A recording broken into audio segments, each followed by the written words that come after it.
আমি হাতে একটা ধরুন সাদা কাগজ নিলাম। সেখানে লাল, হলুদ, নীল, বেগুনি বিভিন্ন রকমের কাগজ নিলাম। তো এই কালারিং কাগজ আর সাদা কাগজের মধ্যে একটা ভ্যালুর পার্থক্য আছে। সাথে আমি একটা নিউজ পেপার নিলাম।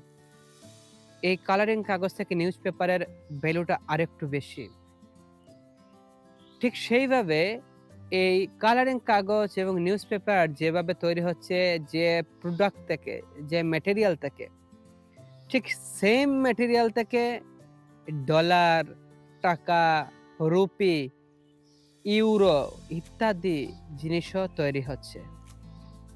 কিন্তু আমি যদি ৳৫০০ একটা রুপি হাতে নেই বা $১০০ হাতে নেই, তাহলে আমি দেখব এটা পরিমাণে খুব ছোট আছে। কিন্তু একটা নিউজ পেপার অনেক বড় আছে। কিন্তু এই নিউজ পেপারের তুলনায় এই ডলারের বা এই রুপির মূল্য বা ভ্যালু এই জগতে অনেক বেশি। ঠিক সেইভাবে আমরা এই মানব জনমে এসেছি। আমরা সৃষ্টির সেরা জীব।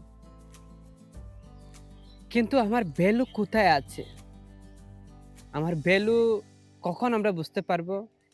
যখন আমার এই জীবনের অন্তিম মুহূর্ত আসবে, তখন আমি এই জীবনের ভ্যালু বুঝতে পারবো। এখন আমার শরীরে শক্তি আছে, আমার এনার্জি আছে, অনেক অহংকার আমার হৃদয়ে কাজ করছে।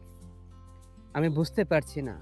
কিন্তু একবার তো আপনি বৃদ্ধ হবেন, আপনার শরীরে শক্তি ক্ষয়প্রাপ্ত হবে। হয়তো সারা জীবনে আপনার ধন-সম্পদ থাকবে না। তখন আপনি ভ্যালু বুঝতে পারবেন। তাই এই মানব জীবনের উদ্দেশ্য হচ্ছে কৃষ্ণ ভক্তি করা।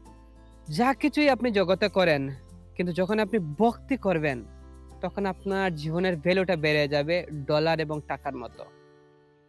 এই মনুষ্য জন্মের উদ্দেশ্য হচ্ছে অন্যান্য জুনিতে, অন্যান্য জন্মে আমরা ভক্তি কি জিনিস সেটা বুঝতে পারি না, ভক্তি করতে পারি না। কিন্তু ভগবান আমাদেরকে একটা চান্স দেন যে, "তুমি এই জড়জগতের বন্ধন থেকে মুক্ত হও।" আর সেই চান্সটা হচ্ছে এই মানব শরীরে।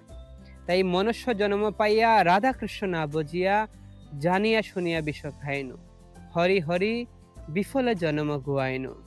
তাই এই মানব জীবনকে যদি ভ্যালুয়েবল করতে চান, তাহলে অবশ্যই কৃষ্ণ ভক্তি করতে হবে। তার কোনো বিকল্প নাই। তাই আজই এই মুহূর্ত থেকে সমস্ত কিছু পরিত্যাগ করে সর্বধর্মান পরিত্যাজ্য মামেকম শরণম ব্রজ।